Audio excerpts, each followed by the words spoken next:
வணக்கம் அன்பர்களே. அஸ்ட்ரோசிரி சேனல் வாயிலாக நான் உங்கள் அஸ்ட்ராலஜர் டாக்டர் சதீஷ். மகர ராசி அன்பர்களுக்கு உண்டான ஆடி மாதத்துக்குரிய ஒரு பொதுவான பலன்கள் தான். இந்த ஆடி மாதத்தில் மகர ராசி அன்பர்களுக்குரிய ஒரு ராசிநாதன் என்று சொல்லக்கூடிய சனி பகவான் வக்ரமாக இருப்பது உங்களுக்கு கூடுதல் சிறப்பை தரும். அதே சமயம் உங்க ராசியை குரு பகவான் பார்க்கிறார். அந்த குருங்கிறது யாரு? பெரிய மனிதர்கள். அந்த பெரிய மனிதர்களினுடைய ஆதரவு உங்களுக்கு இருக்கிறது. அப்போ இயற்கை சுப கிரகம் என்று சொல்லக்கூடிய அந்த குரு உங்க ராசியை பார்த்து புனிதப்படுத்துகிறார். அப்போ குரு பார்த்தால் கோடி நன்மை என்று சொல்வார்கள் அல்லவா? அந்த அளவுக்கு கடந்த ஒரு 2.5 வருடங்களாக 3-4 வருடங்களாக உங்களுடைய ராசியில ஒரு இருட்டு படர்ந்திருந்தது அல்லவா? ஒரு மாதிரியான ஒரு எதிர்மறை எண்ணங்கள், ஒரு நெகட்டிவ் தாட்ஸ், எது நினைச்சாலும் அது சரியாக நடக்கலையே என்று மன அழுத்தம் பிரஷரோடு இருக்கக்கூடிய இந்த மகர ராசி என்பர்களுக்கு இந்த மாதம் பொலிவுடன் இருக்கக்கூடிய, தன்னம்பிக்கையுடன் இருக்கக்கூடிய ஒரு நல்ல மாதம். ஏன்னா அதாவது சுக்கிரனும் பார்க்கிறார் உங்க ராசியை. அப்போ 2 சுபர்கள் பார்க்கக்கூடிய இந்த மாதம் உங்களுக்கு தன்னம்பிக்கை அதிகரிக்கும் அப்படிங்கிறது தான் அமைப்பு. சரி, 2ஆம் இடத்தில் சனி பகவான் அமர்ந்து கொண்டு உங்களுடைய குடும்பத்தை கெடுத்துக் கொண்டிருந்தார், உங்கள் தனத்தை கெடுத்துக் கொண்டிருந்தார், உங்க வாக்கு பலிதம் இல்லாமல் இருந்தது அல்லவா?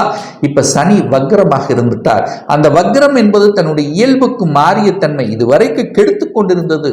அதாவது குடும்ப அமைதியாகவே இல்லை. குடும்பத்தில் ஏதாவது ஒரு சண்டை சச்சரவு இருந்தது. சின்ன விஷயத்துக்கு ஆனாலும் ஒரு கணவன் மனைவி குடும்ப உறுப்பினர்கள் ஏதாவது ஒரு கருத்து வேறுபாடு, கருத்து மோதல்கள் உருவாகி கொண்டிருந்தது. சின்ன சின்ன விஷயத்துக்கு ஈகோ பிரச்சனை இருந்தது.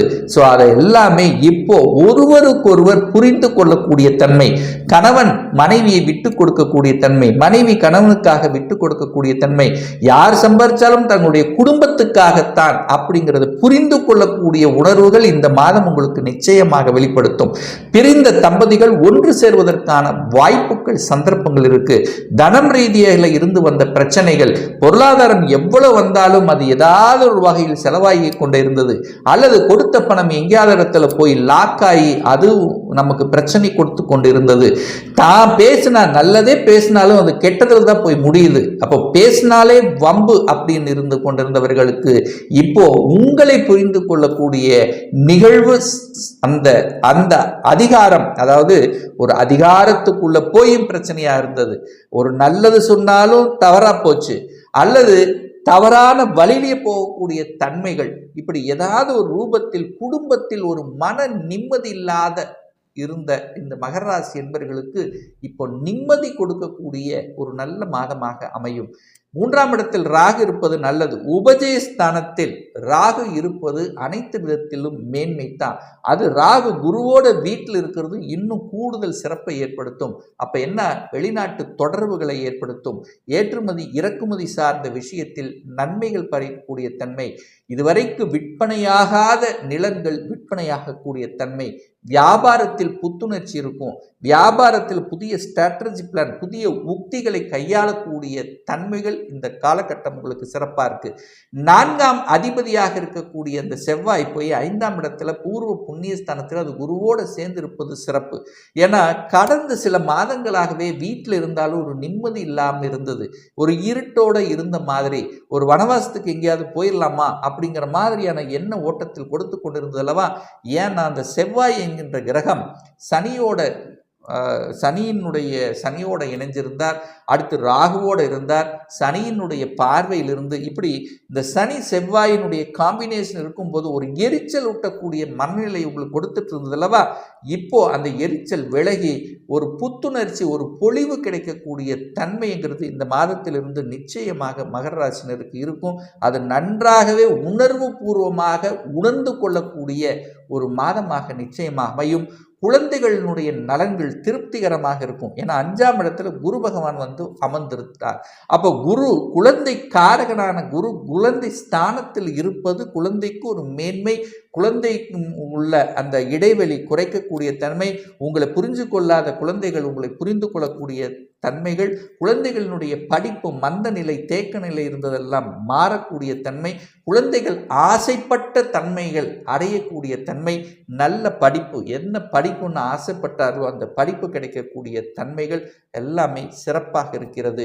குழந்தை பிறப்பு சம்பந்தப்பட்ட விஷயத்தில் தடைபட்ட விஷயங்கள் இனி விலகக்கூடிய சந்தர்ப்பங்களை ஏற்படுத்தும். கணவன் மனைவிக்குள்ளே ஒரு நல்ல அன்னோனியம் இல்லாதவர்கள் இப்போ அன்னோனியம் இருக்கும். காதல் வயப்படக்கூடிய தன்மை இந்த மாதம் உங்களுக்கு சிறப்பாக இருக்கு. 6க்குரியவன் 8ஆம் இடத்துல போய் இருப்பது நல்லது இல்லை.